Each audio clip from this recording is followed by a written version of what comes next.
महानुभाव, हम लोगों ने गणित के अंदर विचार किया। विचार में हम लोगों ने ये विचार किया है कि वर्ग क्या है, चतुर्भुज क्या है, और विचार करना है समचतुर्भुज क्या है। स्पष्ट है, वर्ग में हम लोग देख रहे हैं कि चारों भुजाएं बराबर है और प्रत्येक कोण भी बराबर है।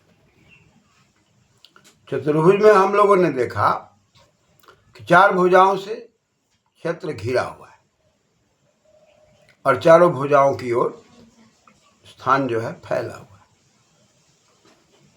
और समचतुर्भुज में हम देख रहे हैं कि आमने सामने की भुजाएं समानांतर है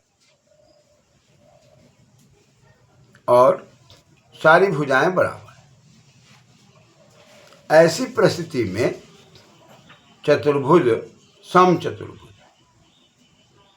सम माने बराबर, चतुर चारों तरफ से भुजाएं। तो चारों तरफ से भुजाएं यदि बराबर है, समानांतर है, समानांतर माने सम अंतर, दो भुजाओं के आमने सामने की बीच की दूरी समान है। चारों भुजाओं में यही बात आ रही है। तब यदि हम विचार करते हैं तो ABCD एक समचतुर्भुज बन जाता है। अब कोण को यदि मिलाते हैं तो AC और BD मिल जाता है। कहाँ पर? O बिंदु पर। मिलने के कारण एक AC विकर्ण हो जाता है और एक BD विकर्ण हो जाता है। त्रिभुज में कोण को मिलाने के बाद वो कर्ण कहलाता है, लेकिन चतुर्भुज में विकर्ण कहलाता है। क्योंकि चार भुजाओं से घिरा हुआ क्षेत्र है और एक त्रिभुज का कर्ण और दूसरे त्रिभुज का कर्ण मिलने पर चतुर्भुज में विकर्ण कहला रहा है। वहां पर किरति कर्ण है, यहाँ पर विकिरति विकर्ण है, यानी कि फैला हुआ है और गुणात्मक तरीके से फैला हुआ है।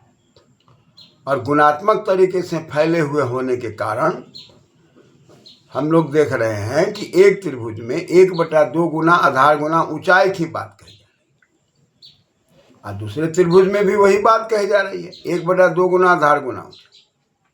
लेकिन दो त्रिभुज एक ही चतुर्भुज में दिखाई पड़ते हैं और उसी चतुर्भुज में चार भुजाएं और सब सम सम है। अतः हम अपने घर परिवार के अंदर कहीं ना कहीं सुरक्षा में घिरे रहते हैं। उसी प्रकार इसमें दो त्रिभुज तो बनते हैं, दोनों त्रिभुज चार भुजाओं की सुरक्षा में। और चतुर्भुज की अवस्था को ठीक रखने के लिए विकर्ण भुजाओं को मिला करके सही अवस्था में रखे हुए, यानी कि यह विकर्ण फैला हुआ है।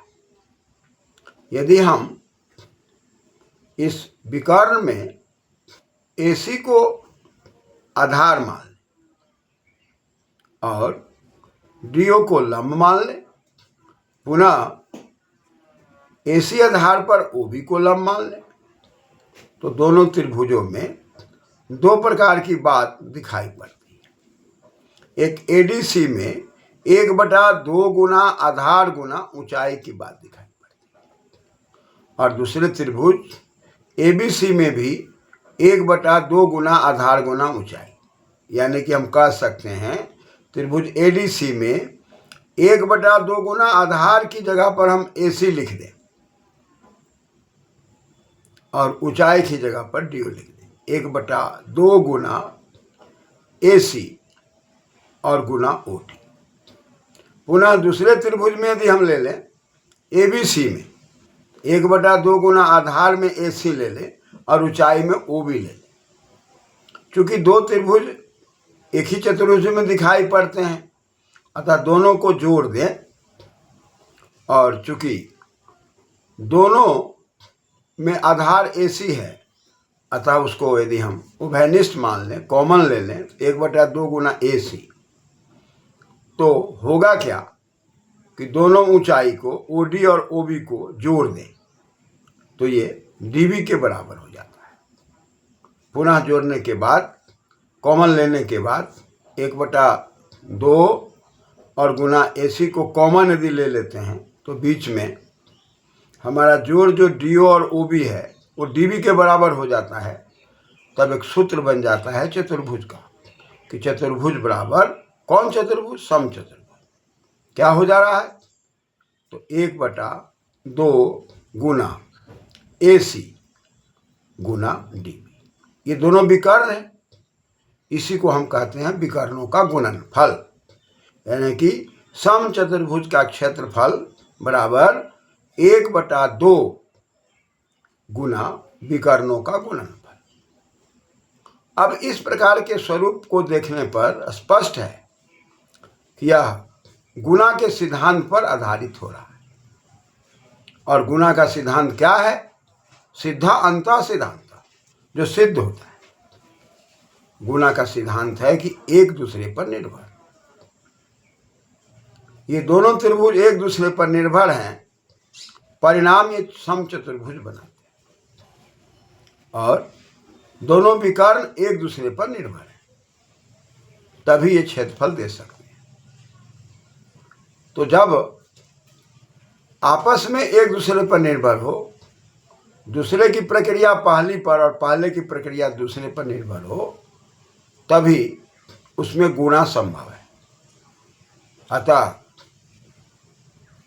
शीर्ष बिंदु ABCD है, लेकिन इसके अंदर जो फैलाव है वो त्रिभुज में है और त्रिभुज गुणा में है। और वो गुणा किसका हो रहा है? विकर्णों का। यानी कि इसका जो फैलाव दिखाई पड़ता है ऊंचाई के रूप में, आधार के रूप में, यह अलग अलग नहीं है।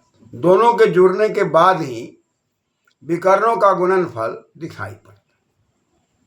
ठीक उसी प्रकार घर में, परिवार में, समाज में, हर जगह पर हम चतुर कहलाते हैं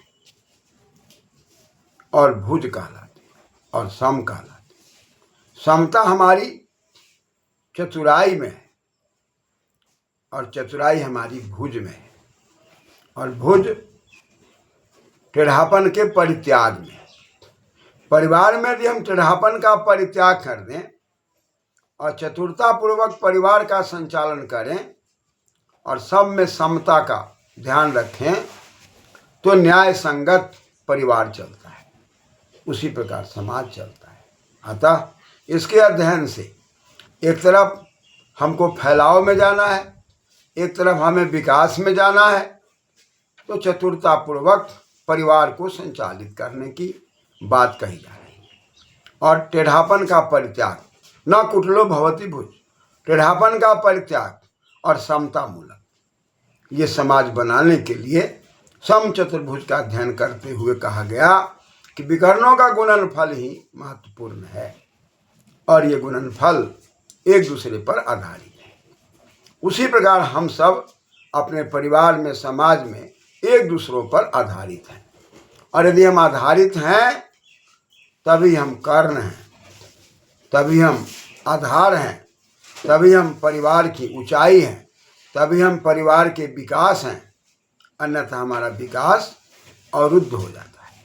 इसलिए आवश्यकता इस बात की है कि हम अपने जीवन का विकास चाहते हों, परिवार का विकास चाहते हों, व्यक्ति का विकास चाहते हों, तो हमें एक दूसरे के साथ समतामूलक समाज बनाना होगा, चतुराई के साथ, बुद्धि के साथ, शिक्षा के साथ, और साथ ही साथ हम सम के साथ। और यदि हम समतामूलक नहीं बनाते हैं तो समाज में व्यवस्था विरोधी समाज बनाकर न हम सुख शांति से रहेंगे न दूसरों को रहने देंगे। धन्यवाद।